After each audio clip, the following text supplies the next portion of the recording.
भागवता मोक्षदा एकादशी कथावजार।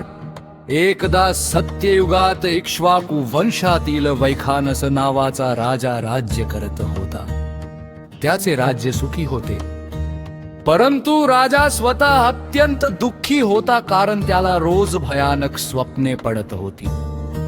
त्या स्वप्नांत त्याला नरकातील यातना दिसत आणि तो भयभीत होऊन जागा होत असे।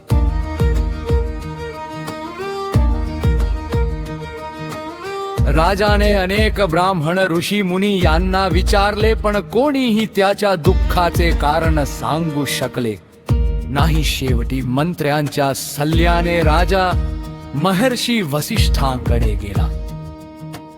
राजाने आपली सर्व हकीकत सांगितली। वसिष्ठ ऋषींनी ध्यान करून सांगितले, हे राजा, मागील जन्मात तुझ्याकडून एका ब्राह्मणाचा अपमान झाला होता, त्यामुळे तुला ही स्वप्ने पडत आहेत, पण त्यावर उपाय आहे।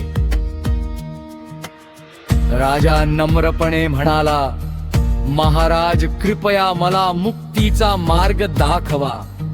वसिष्ठ ऋषी म्हणाले, मार्गशीर्ष शुक्ल पक्षातील एकादशीला मोक्षदा। भागवत एकादशी म्हणतात त्या दिवशी भगवान श्री कृष्ण श्री विष्णूचे भक्ती भावाने व्रत कर, रात्री जागरण कर, भागवत कथा ऐकवदान कर, त्यामुळे तुला आणि तुझ्या पितरांना मोक्ष प्राप्त होईल। राजाने श्रद्धेने मोक्षदा एकादशीचे व्रत केले, पूर्ण नियमानी उपवास पूजा जागरण वदान केले। त्या व्रताच्या प्रभावाने राजा वैखानसाची नरक यातनांतून मुक्तता झाली आणि त्याला स्वर्ग लोक प्राप्त झाला। देहापासून या एकादशीला भागवत किंवा मोक्षदा एकादशी असे म्हणतात। या दिवशी व्रत केल्याने सर्व पापांचा नाश होतो व मोक्षाची प्राप्ती होते। भागवत एकादशी महात्म।